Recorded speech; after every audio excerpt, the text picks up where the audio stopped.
오늘 우리가 살펴볼 말씀은 에스겔서 38장 말씀입니다. 본장에서는 이스라엘의 영원한 회복에 있어 최후의 원수인 이 곡의 침략과 멸망에 대한 예언과 선민의 회복에 대한 말씀을 하고 있습니다.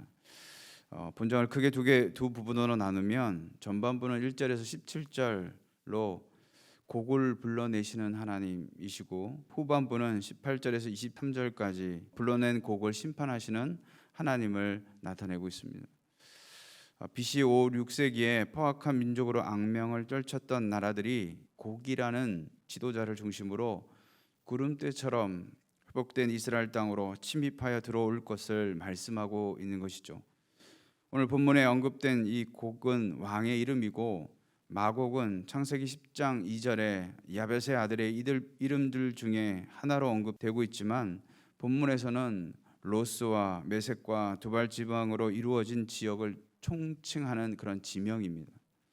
이러한 지명들은 선민을 적대하는 모든 이방인들을 통칭하는 표현이기도 한 것이죠. 이러한 선민의 대적들을 3절에서 하나님께서는 대적하시겠다고 말씀하고 있습니다. 이들을 어떻게 하시겠다고 말씀하고 있는 것입니까? 4절에 억센 팔로 죄인을 거칠게 붙잡아 얼굴을 돌리게 하고 갈고리로 꿰어 끌어내는 이런 광경을 눈에 보이듯이 생생하게 묘사하고 있는 것이죠.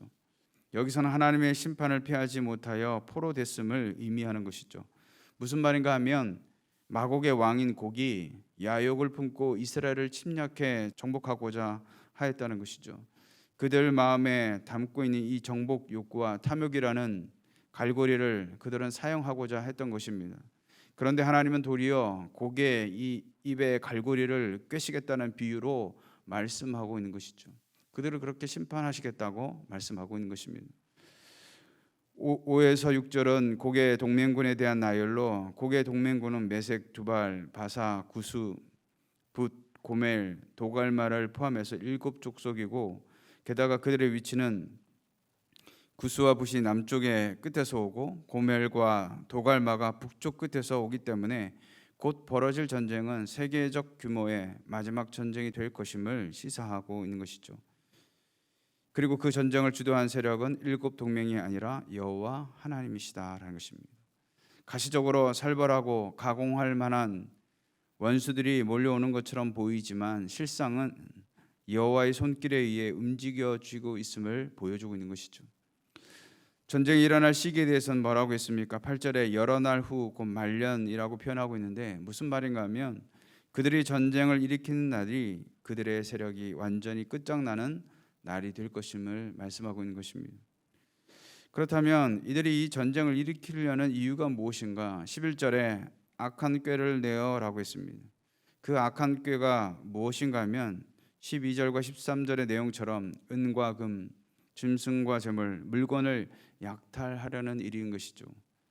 이들의 공격은 자신의 정복욕을 채우기 위한 것이겠지만 하나님께서는 16절과 23절에 말씀하고 있는 것처럼 이것 또한 하나님께서 자신의 위대함과 거룩함을 드러내시기 위함이라는 것입니다.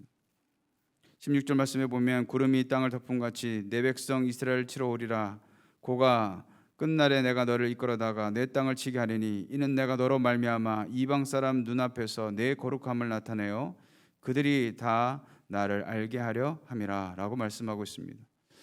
하나님을 생각하지 않고 악한 꾀로 달려드는 곡이 이스라엘을 치러 오면 드디어 하나님의 노여움이 표출되어서 큰 지진과 자연재해, 전염병과 피, 쏟아지는 폭우, 비처럼 내리는 큰 우박 덩어리와 불과 유황 같은 재난을 통해서 그들이 패배할 것임을 말씀하고 있는 것이죠. 또한 이 말씀은 사도 요한에 의하면 세상 끝날에 하나님을 대적하는 사단의 세력을 가리키기도 한다라는 것입니다. 계시록 20장 8절에 보면 나와서 땅의 사방 백성 곧 곡과 마곡을 미혹하고 모아 싸움을 붙이리니 그 수가 바다의 모래 같으리라. 무슨 말인가 하면 사단의 세력이 세상 끝날에 이를 때까지 하나님과 하나님의 백성을 대적하는 일을 멈추지 않는다는 사실과 더불어 이러한 사단의 계교는 결코 성공하지 못하며 종말의 날에 여호와의 총체적인 대재앙으로 인해서 완전히 패배한다는 사실을 말씀하고 있는 것입니다. 다시 말해 선민의 최후의 원수이며 궁극적인 원수인 이 사단의 세력이 영원한 멸망과 세상 종말에 이루어질 선민의 영원한 회복을 보다 명확하게 말씀해 주고 있는 것이죠. 오늘 우리가 이러한 말씀을 통해서 기억해야 할 두 가지가 있습니다. 그 첫 번째는 사단의 세력은 세상 끝날까지 하나님의 백성을 끊임없이 공격해 오지만 하나님께서 그의 백성들을 철저하게 보호하신다는 사실입니다. 사단은 하나님의 구원 역사를 방해하기 위해 끊임없이 공격을 해오죠. 영적 전쟁이 일어난다는 것입니다. 그 공격은 때로 달콤한 유혹으로 나타나기도 합니다. 마치 아담과 하와에게 사단은 눈이 밝아 하나님과 같이 되는 선악을 알게 하는 이 유익을 제시하면서 달콤한 말로 유혹하는 것과 같은 것이죠. 그런가 하면 때로는 사단의 공격이 욥과 같이 형언할 수 없는 고통으로 다가오기도 합니다. 사단이 공격하는 양상은 다르지만 과거로부터 이 세상 끝날까지 모든 사람들이 공격의 대상이 된다는 사실만큼은 동일하다는 것이죠. 그러나 선민은 사단의 공격을 받으나 하나님의 백성들은 그 공격 앞에서도 하나님께서 보호하신다는 사실을 우리는 기억해야 합니다. 세상 끝날에 마곡의 왕국과 그의 하수인들이 이스라엘을 침략하나 그들은 여호와의 대적하심에 의해 제거된다라고 오늘 말씀하고 있습니다. 이와 마찬가지로 사단이 성도를 공격할 때에 앞서 싸우시는 하나님이 계신다는 것을 우리는 기억해야 합니다. 여호와를 대적하는 세력들은 결국 철저하게 패배하게 될 것이고 하나님의 백성들이 승리하게 된다는 사실이라는 것이죠. 이때 우리가 할 일이 무엇이겠습니까? 환난 날에 도우시는 하나님을 우리가 놓치지 않고 끝까지 그 하나님만 바라보는 믿음으로 나아갈 때 결국에는 이 영적 전쟁에서 승리하게 하시는 줄로 믿습니다. 우리가 두 번째로 기억할 것은 범죄할 때는 때로 하나님이 징벌하시기도 하고 하나님 백성에게 분명히 시련이 있으나 결국에는 하나님께서 승리하게 하신다는 것이죠. 영생의 복을 얻게 하신다는 사실입니다. 이스라엘이 범죄할 때 하나님께서는 그 얼굴을 가리시고 그들을 원수들의 손에 넘기시기도 하셨습니다. 그러나 이것은 한시적인 일이라는 것이죠. 여호와는 당신의 주권적 사랑으로 인해서 대적을 결국 멸망시키시고 결국에는 하나님의 백성들을 귀환시키시고 회복시키셨기 때문에 그렇다는 것입니다. 이처럼 하나님께서는 당신의 백성이 범죄할 때 이를 용납하지 아니하시고 엄히 심판하시긴 하시지만 결국 회개의 자리로 나아가게 하시고 회개할 때에 하나님의 그 은혜와 사랑으로 다시금 품어 주신다는 사실입니다.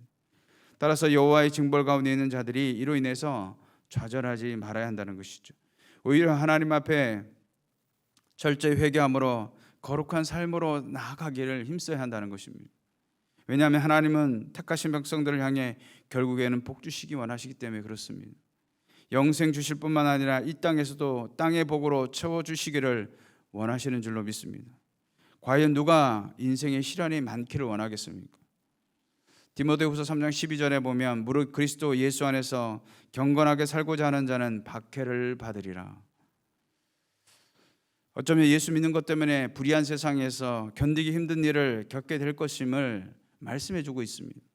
그럼에도 야고보 사도는 야고보서 1장 12절에서 이런 시련을 견뎌낸 자에게는 약속하신 생명의 면류관을 얻게 될 것을 말씀하고 있습니다.